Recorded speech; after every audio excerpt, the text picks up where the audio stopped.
तो धन्यवाद। जय हिंद, जय महाराष्ट्र। मियां अल्ताफ अहमद।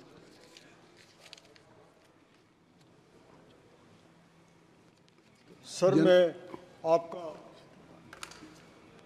बहुत मशकूर हूँ, आपने मुझे बोलने के लिए टाइम दिया।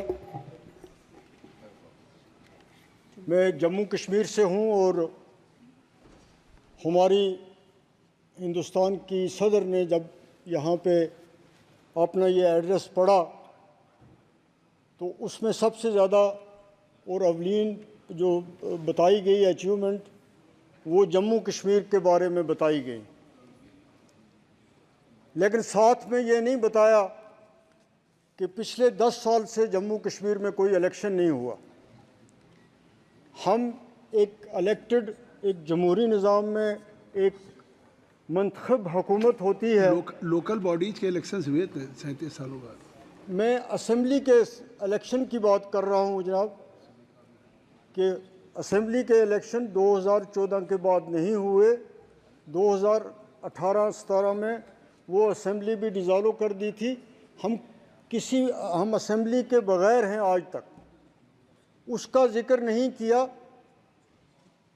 और उसके साथ साथ इसका ज़िक्र भी नहीं किया कि हमने जम्मू कश्मीर में कितना बड़ा जुल्म किया कि एक फुल फ्लेज रियासत थी, उसको तकसीम किया गया, उस 2 यूटीज़ बनाई गई।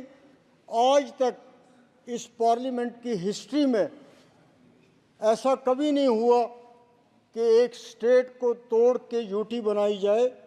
हमेशा ये हुआ है कि यूटीज़ को स्टेट बनाया गया है। और मैं आप इस सब हाउस के सामने ये रखना चाहता हूँ कि ये बहुत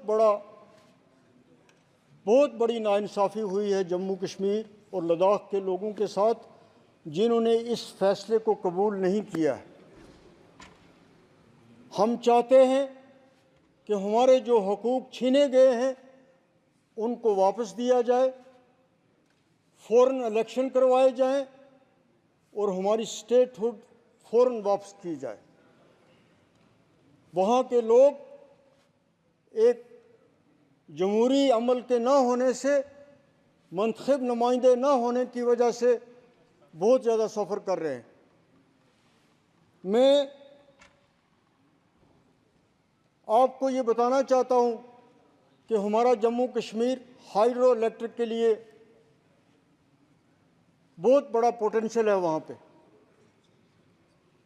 इतना पोटेंशियल है कि अगर हमें वो पावर प्रोजेक्ट्स दे दिए जाएं तो हमें, अगर सरकार यहाँ से पैसा ना भी दे डेवलपमेंट के लिए, तो हम अपनी डेवलपमेंट कर सकते हैं।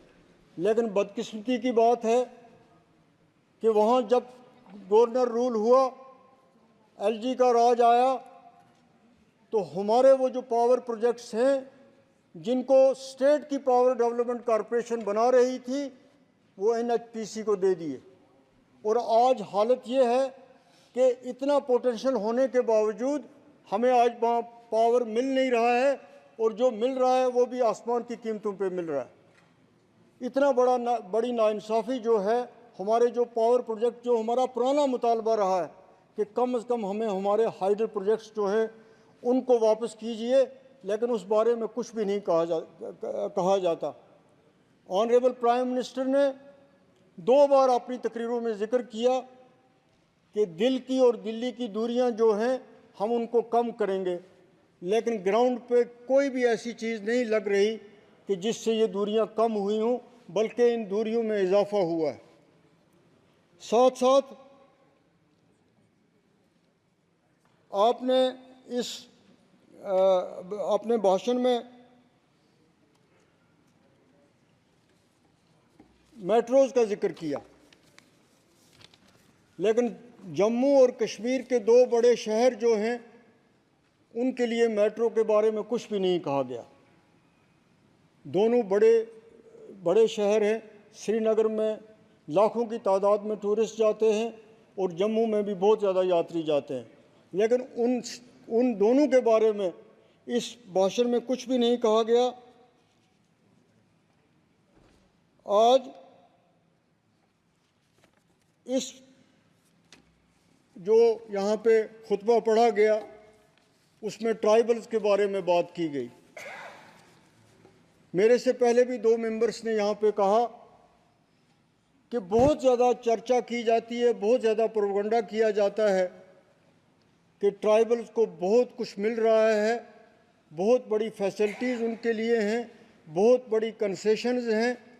तो उसका नतीजा ये होता है कि दूसरे लोग समझते हैं कि शायद सारी नवासियाँ जो हैं, हुकूमत की सारी कंसेशंस जो हैं, नौकरियां हैं, पैसा है, सब कुछ है, वो इन लोगों को दिया जा रहा है। लेकिन ग्राउंड पे आप देखें तो इन लोगों को कुछ भी नहीं मिलता है। जिन चीज़ों के बारे में ऐलानात किए जा रहे हैं वो ग्राउंड पे इम्प्लीमेंट नहीं होते।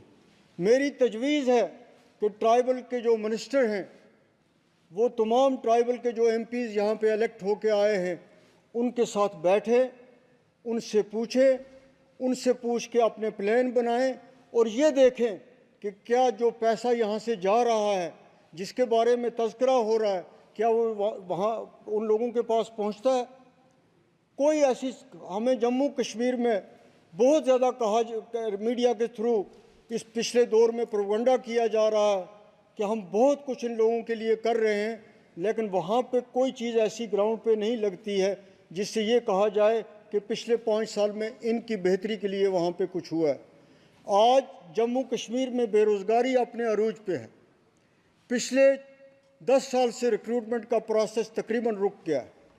लोग पीएचडी की डिग्री करके, इंजीनियरिंग की डिग्री करके, एमए करके, बीए करके एवरेज हो रहे हैं, लेकिन बदकिस्मती की बात है कि कभी वहाँ भी पेपर लीक हो जाते हैं, कभी पोस्ट रेफ़र की जाती हैं, फिर पोस्ट विड्रा हो जाती हैं, फिर रेफ़र की जाती हैं।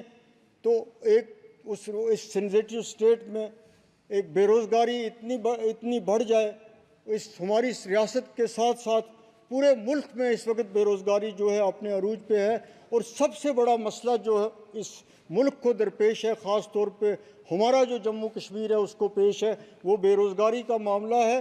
और उस पे इस एड्रेस में उसको एड्रेस करने के लिए कोई चीज़ जो है, कोई रोड मैप उसके लिए नहीं दिखाया गया है। महंगाई आज अपने अरूज पे है, चाहे वो गैस की बात हो, चाहे वो पेट्रोल की बात हो, चाहे वो खाद की बात हो, चाहे वो सब्ज़ी की बात हो, चाहे चीनी की बात हो। हर चीज़ जो है उसका रोज़ बरोज़ वो महंगी होती जा रही है। ऊपर से जीएसटी ने लोगों की कमर तोड़ के रख दी। तो इन चीज़ों के बारे में इस एड्रेस में जो मेन इश्यूज़ थे, जो लोग इस वक्त सफ़र कर रहे हैं, उनके बारे में कुछ भी नहीं कहा गया है। उनको किस तरह एड्रेस किया जाएगा, गरीब के लिए कुछ भी नहीं इस एड्रेस में कहा गया है कि उसकी मुश्किलात कैसे हल की जाएंगी।